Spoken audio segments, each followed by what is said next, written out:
একটা স্বরচিত কবিতা পাঠ করছি। কার্তিক মান্না। অনুভূতি।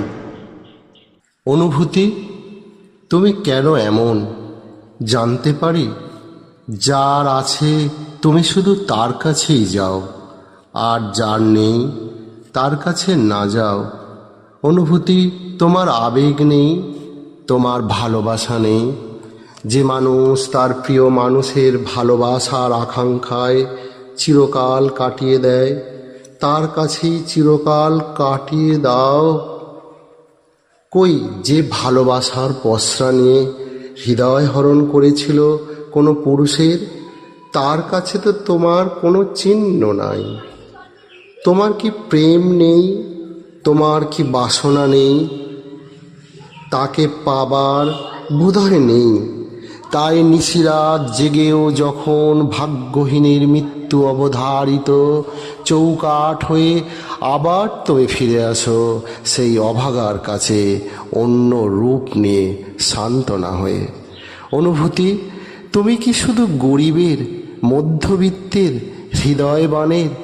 তাই নয় তো কি, গোটা পৃথিবী এলিটদের কি আছে তোমার অবশিষ্ট?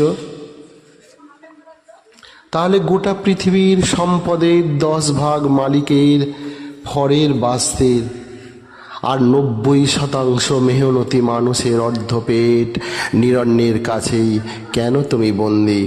নাকি তুমিও ষড়যন্ত্রী, আছে কোনো ফন্দি? তোমার কখনো ইচ্ছা করে না ওদের কাছে যাবার, একটু সঙ্গ দেয়ার? নাকি তোমার আত্মসম্মান আছে, যদি তোমায় না নেয় অপমান করে ফিরিয়ে দেয়?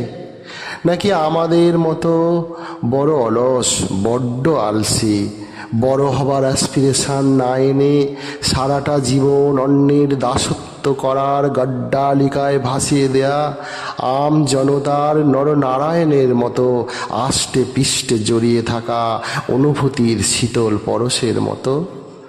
অনুভূতি, তুমি কি বিবেকের বন্ধু না স্যাঙাত? যেখানে যাও একসাথে যাও, যেখানে থাকো একসাথে থাকো, ইচ্ছে করে না বিচ্ছেদ নিতে?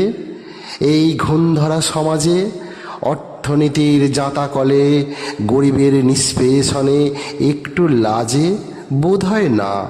তাই তো হাত ধরাধরি করে যুগের পর যুগ ধরে প্রবাহমান অনন্তকাল রহ নিপীড়িত মানুষ মরে।